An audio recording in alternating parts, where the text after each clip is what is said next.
The conference room gleamed with glass and power. Laughter echoed across the table as polished shoes tapped against marble floors. The executives leaned back in their chairs, their designer suits forming a silent wall of privilege. Then the glass doors opened. A black cleaning lady stepped in, carrying her mop bucket. Her gray uniform stood out like a stain against their luxury. For a second, no one breathed. Then they laughed. They did not know who she was. They did not know why she was there. But they would never forget what happened next. Subscribe to Racism Untold Stories for more true, powerful tales that reveal the truth behind class, color, and courage. The city awakened in slow, glittering waves, sunlight sliding across skyscraper glass like liquid fire. Each window caught the morning's promise, reflecting the illusion of perfection. Inside one of those towers, the hum of productivity began. Shoes clicking on marble, elevators sighing open, voices layered in the rhythm of ambition. This was Kingsley and Rowe Holdings, a billion-dollar corporation known for its pristine image, its soaring profits, and its merciless climb to the top. Far below the 28th floor where executives planned their empires, an older woman pushed a cleaning cart through the halls. Her pace was steady, her movements practiced, each motion flowing with quiet precision. Her name was Martha Daniels, and she had spent 12 years inside this building, yet to most of its inhabitants, she was a ghost. Her gray uniform carried faint bleach stains. Her shoes were worn but polished. A small name tag rested on her chest, Martha D., the only piece of identity visible in a place that saw her as part of the furniture. Every morning before dawn, she arrived with a thermos of black coffee and a folded sandwich wrapped in wax paper. She clocked in silently, nodded to the night guard, and began her rounds. The building slept when she began her work, and she preferred it that way. Empty corridors did not judge. Desks without occupants did not sneer. She could move through the silence and let her thoughts breathe. She often paused at the large windows overlooking the city, watching the world blink awake, taxis darting like fireflies, streetlights fading into the morning haze. Somewhere out there, life was still human. At 61, Martha's body carried the memory of every floor she had scrubbed, every stain she had erased. Her back ached in the evenings, and her hands bore the pale cracks of endless detergent. Yet her eyes remained sharp, observant. While others ignored her, she noticed everything: who stayed late, who came early, whose smiles vanished behind closed doors. She understood the language of silence, the unspoken power that filled this place. She once had a life filled with plans and laughter. Her husband, Samuel Daniels, had been an engineer, brilliant, patient, and proud. Together, they had dreamed of building their own small business. But when Samuel's company downsized during a recession, he lost his job. The following years drained their savings and tested their spirits. Then, one winter, an untreated illness took him away. Martha never remarried. The photographs on her dresser became her silent companions, capturing a world that no longer existed. After his passing, she took the first job that would hire her without a college degree. The cleaning company assigned her to Kingsley and Rowe, a place that looked like the future. At first, she felt grateful. The pay was meager, but the stability meant she could keep her apartment, pay her bills, and keep her pride intact. Over time, though, she began to see the cracks behind the polished surface. The people in power walked past her without a glance, but she learned to read them. The arrogance in their laughter, the impatience in their tone, the dismissive wave of a hand when she crossed their path. It was not always open cruelty. Sometimes it was simply absence. The absence of acknowledgement, of respect, of basic humanity. Martha endured it because she had to, but she never accepted it. Years passed, and she became part of the building's rhythm. She cleaned the same offices that displayed glossy posters about diversity and inclusion, watched the same managers boast about corporate responsibility during their lunch breaks. She often found discarded drafts of those speeches in the trash bins, filled with buzzwords about equality written by people who could not look her in the eye. There was a time when she would have shrugged and kept moving, but that was before Dolores was fired. Dolores worked the night shift, a small woman with strong arms and an easy laugh. The two shared stories, snacks, and quiet companionship during shift changes. Dolores had worked in that building even longer than Martha. Then, one morning, she was simply gone. The supervisor told Martha it was due to budget cuts. But later, Martha overheard two executives talking near the elevator. One said the company wanted to refresh the image of their staff to hire younger cleaners who looked more energetic. Martha never forgot those words. They stayed with her like an ache. Dolores had given 20 years to that building, only to be erased without dignity. The injustice festered inside Martha. Every corner she polished reminded her of how invisible she had become, how easily loyalty was discarded when it did not fit the image of success. Still, she kept her head down, until something unexpected arrived in the mail. It was a thick envelope from a law firm addressed to her. At first, she thought it was a mistake, but inside was a letter confirming receipt of her documentation, proof she had been quietly gathering for months. She had been collecting records, photos, and papers left behind by careless executives. She had discovered things they never expected a cleaning lady to see. It began with shredded documents she found near the CEO's office. The fragments revealed details of unlawful terminations and manipulated diversity statistics. Over time, she found more. Internal memos, financial spreadsheets, and email drafts accidentally printed and discarded. Piece by piece, she assembled them, guided by an instinct that told her this was not just corruption, it was cruelty, disguised as professionalism. The law firm had taken her evidence seriously. They called it a systemic pattern of racial and age-based discrimination. They advised her to stay quiet until the investigation was complete. And she did. But the quiet was ending soon. The company was planning a massive merger announcement, one that would be broadcast live across national media. Martha knew it was her moment. Everything she had carried in silence was about to find a voice. On the morning of the meeting, the building was electric with anticipation. Assistants scurried through the halls with coffee trays and printouts. Security tightened its presence. The executives, dressed in sleek suits, gathered in the glass-walled conference room on the top floor. They were ready to celebrate the deal that would make them even richer. Martha finished cleaning the lobby early. She polished the last brass handle until it gleamed, then checked the contents of her worn leather folder, the same folder that once held her husband's engineering sketches. Now it held evidence strong enough to topple an empire. Her reflection in the glass doors looked smaller than she felt.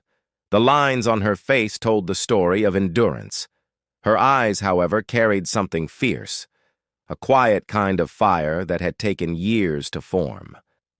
As she walked toward the conference room, whispers trailed behind her.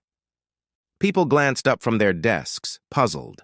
The cleaning staff never went near the executive floor during meetings, yet Martha walked with steady purpose. The air thickened as she approached the polished doors, laughter echoing faintly from the other side. She could hear the voices of power, confident, careless, certain of their invincibility. Her hand tightened on the mop handle. It was time. With one deep breath, Martha pushed the door open. The laughter stopped. The room turned. A cleaning lady stood before them, gray uniform, weathered hands, a folder clutched to her chest. To them, she was out of place. To herself, she was exactly where she needed to be. They would soon understand that the woman they ignored for 12 years carried the truth that could end them all. The door closed behind her with a soft click, yet the sound cut through the conference room like thunder.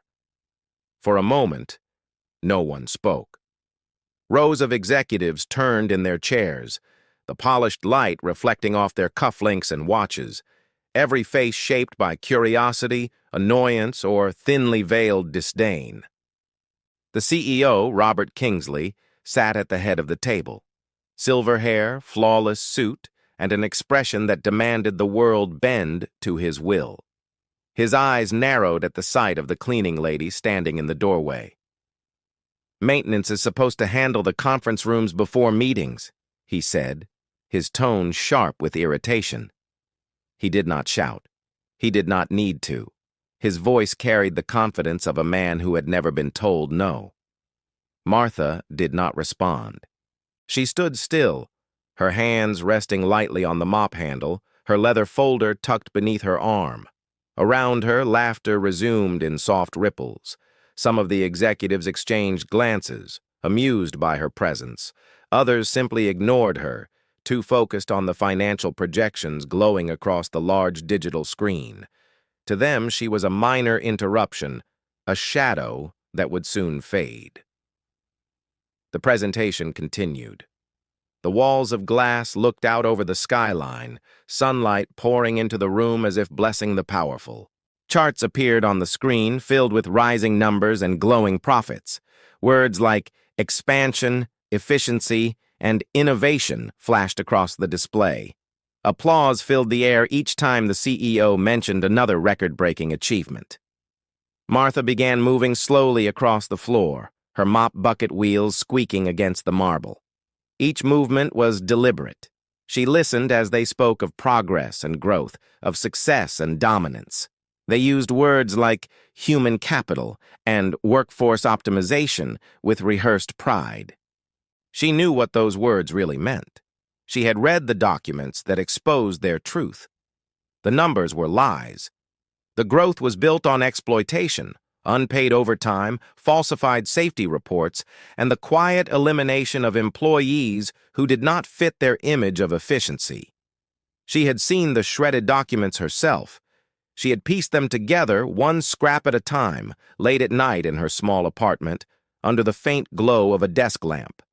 The executive's laughter grew louder when she accidentally bumped her mop against a chair. Someone whispered, "Careful, or she might spill on the merger documents." Another smirked, shaking his head. Martha did not react. Her silence was her armor.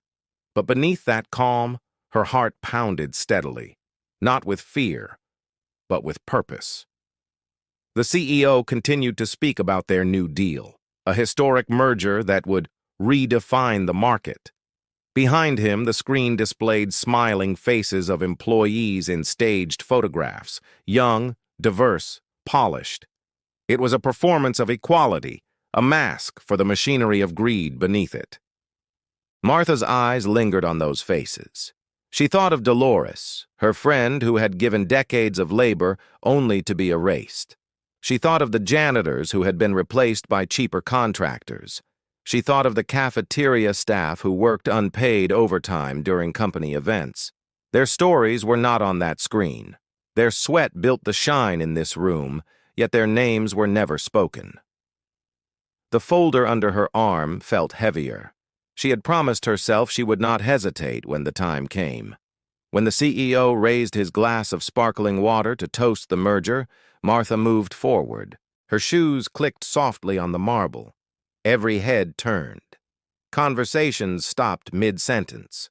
The CEO frowned, lowering his glass. She placed her mop aside and laid the folder gently on the center of the glass table. The sound of its placement was almost inaudible, but its weight changed everything. "Excuse me," one of the assistants began, rising to usher her out, but she raised her hand slightly, stopping him without a word. The gesture was not loud or demanding. It was calm, firm, certain. Robert Kingsley leaned back in his chair, his lips curling into a thin smile. "Madam, this is a private meeting," he said. "Please leave before I have security escort you out." Martha's gaze held his. Her silence stretched into the air until it became unbearable. Finally, she opened the folder and turned it toward him. The top page displayed the company's own logo, Beneath it, a printed email chain showing falsified diversity metrics and internal discussions about firing older employees of color to create a more dynamic image. At first, no one understood what they were looking at. The CEO flipped through a few pages, his expression tightening. His confident posture faltered for the briefest moment. "What is this?" he demanded. One of the executives reached for the folder and froze mid-turn. His own name appeared on one of the documents, an approval signature beneath an illegal wage reduction notice. Another leaned closer, reading over his shoulder, and paled visibly. The room's atmosphere shifted, invisible yet undeniable. The same laughter that had filled the air moments earlier now dissolved into uneasy silence. Martha stepped back and folded her hands. She had spent months gathering those papers, piecing together an invisible puzzle the company hoped no one would ever see.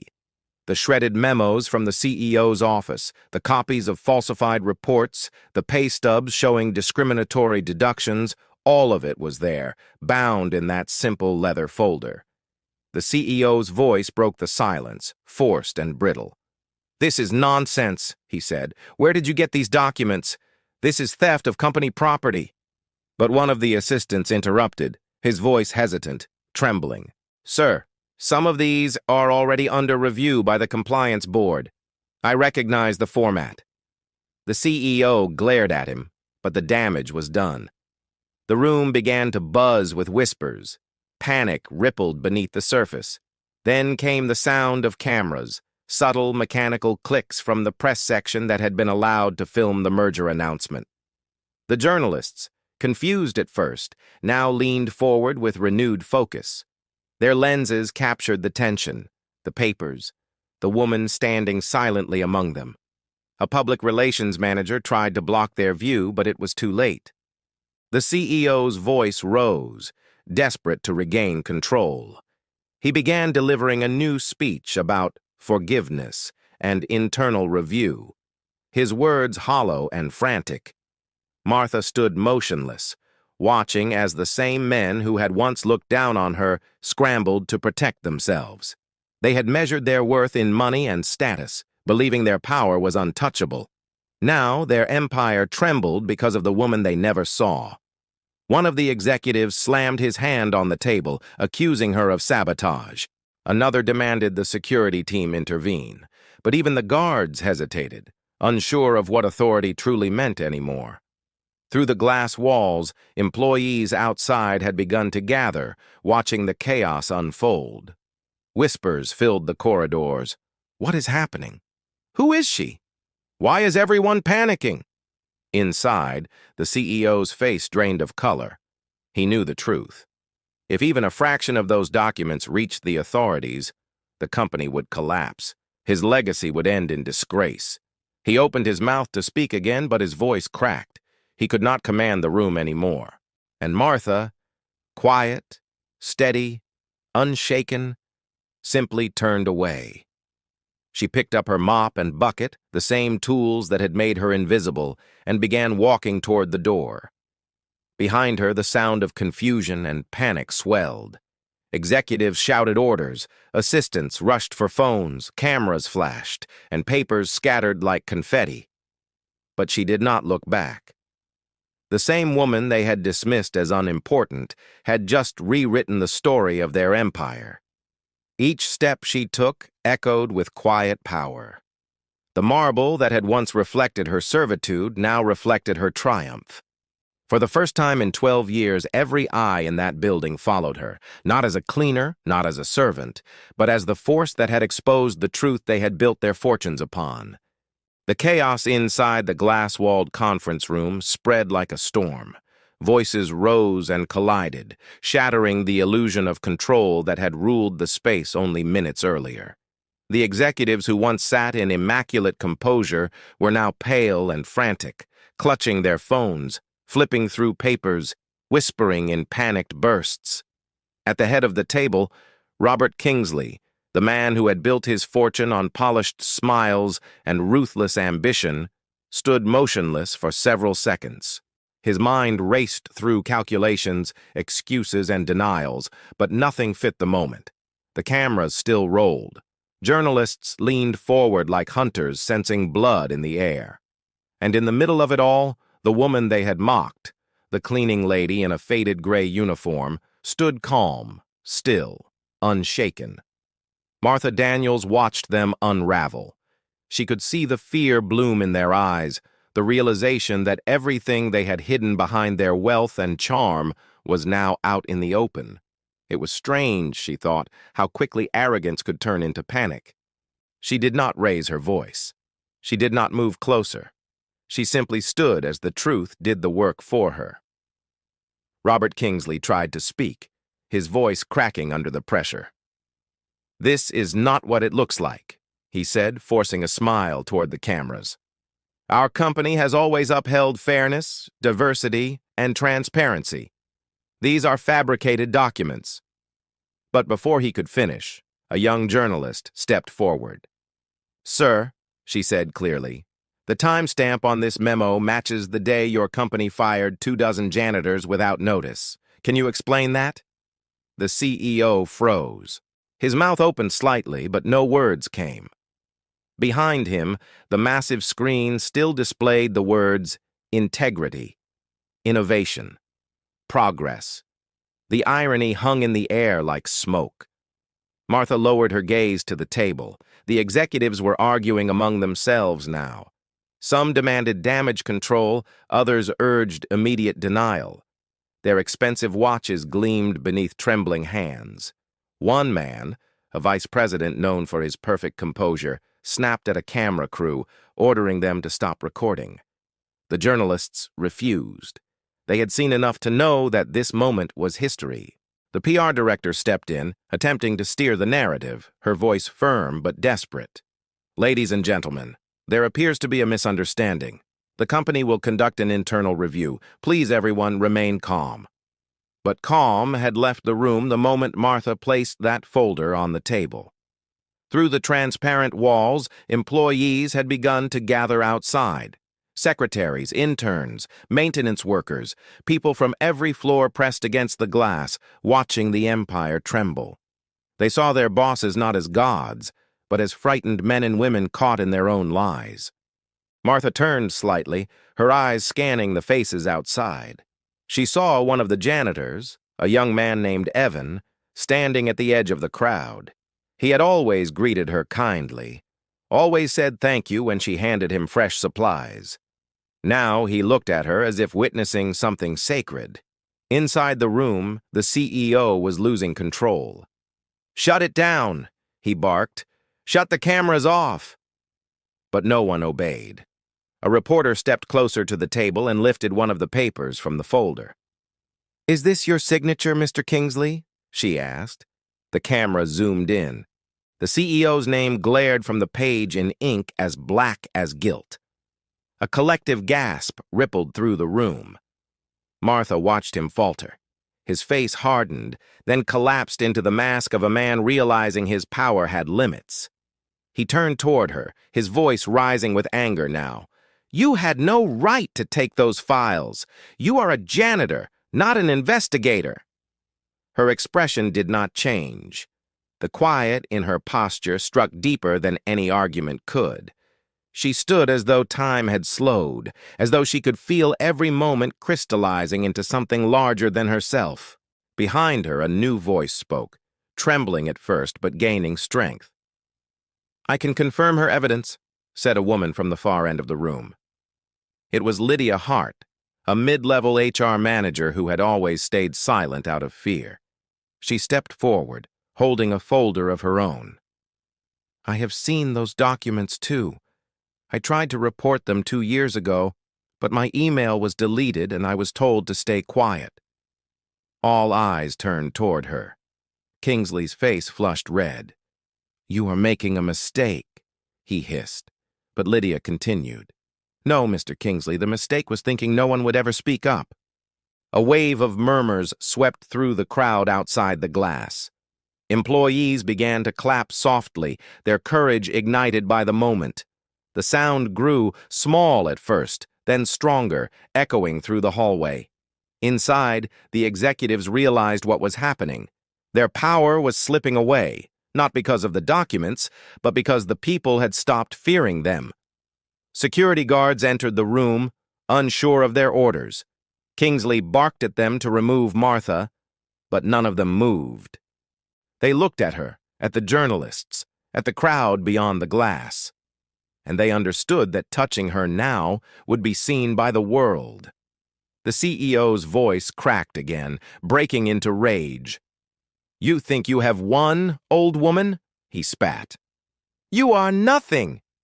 You clean floors. You do not understand what it takes to run a business."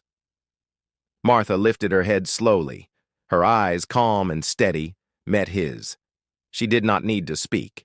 Her silence struck him harder than any insult could. At that moment, one of the journalists received a message on her phone. She glanced at the screen, then back at the CEO. "The Securities Commission just announced a formal investigation into Kingsley and Rowe Holdings," she said. "It appears someone leaked the evidence to them this morning." The room fell completely silent. Kingsley's face drained of color. He staggered back into his chair, the weight of inevitability pressing down on him. His empire was collapsing in real time. And the woman he had mocked moments earlier stood as its undoing. The journalists swarmed forward, firing questions. Cameras flashed. Reporters shouted his name. The executives' voices merged into a symphony of panic. And through it all, Martha began to walk toward the exit. The crowd outside parted for her as she emerged. Some of them reached out, touching her hand, whispering words of gratitude and awe. Others simply stared, stunned by the quiet force of what they had witnessed. As she passed through the hallway, the sound of clapping followed her. First a few hands, then many. It spread floor by floor, echoing through the tower that had once treated her as invisible. She did not turn back. She did not need to. The glass walls of the conference room behind her reflected a new reality. The once powerful men, and women now trapped within their own lies, their faces pale beneath the fluorescent lights, their empire crumbling under the truth. Outside, as Martha stepped into the sunlight, the city seemed to pause. Cars moved slowly. People on the street turned their heads toward the building, alive with chaos. News alerts flashed across screens in nearby cafes. Corporate giant exposed by cleaning lady. Whistleblower reveals systemic racism and corruption. Martha paused on the sidewalk, feeling the cool breeze against her face. For the first time in years, her chest felt light. She looked down at her hands. The same hands that had scrubbed floors and emptied trash bins. The same hands now responsible for cleansing something far greater. The weight she had carried for so long lifted like dust in the wind. She had walked into that room unseen. She had left it as a force that could no longer be ignored. Behind her, the tower of glass that once represented power now stood as a monument to truth, fragile, transparent, and finally cracked open. The silence that followed her final words was like a storm that had suddenly lost its roar. The boardroom, once filled with laughter and arrogance, now trembled beneath the weight of truth. Every pair of eyes that had once mocked her now struggled to look in her direction. The executives shifted in their expensive suits, their confidence shattered. The air was heavy with humiliation and revelation, for what had been exposed was not only their cruelty, but their moral decay.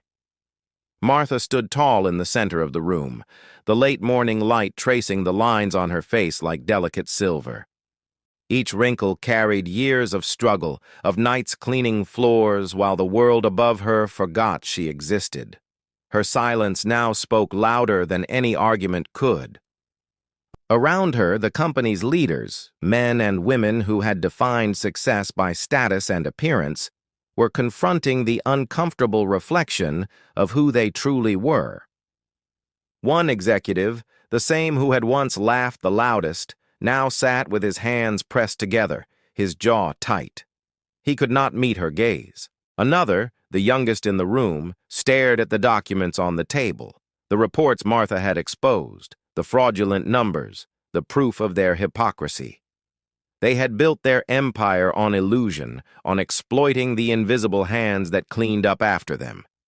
And the person who revealed it all was the very woman they had dismissed as nothing. Martha did not celebrate. There was no satisfaction in her expression, no sign of triumph. What lingered on her face was something deeper, a kind of sorrow that came from years of watching good people be crushed by systems designed to keep them small. She did not hate them. In truth, she pitied them, because for all their money and power, they had lost the one thing she had managed to keep, her humanity. The company's CEO finally rose from his chair, his voice breaking the stillness. He announced that the board would be temporarily dissolved and an internal investigation would begin immediately, but his words, though necessary, felt hollow. Everyone knew this moment had changed something far greater than policy or position. It had torn open the illusion of equality within those walls. Martha had forced them to see that racism was not always shouted. It was sometimes whispered through polite laughter, buried under spreadsheets, disguised in corporate smiles. When she walked out of that room, the sound of her soft shoes against the marble echoed like thunder. No one followed her, no one dared. They knew this was not simply her victory, it was a reckoning. The building, once her cage, now stood as a monument to her quiet defiance.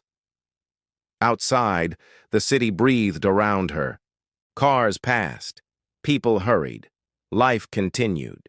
Yet something within Martha had shifted. She walked slower, not out of fatigue, but out of peace.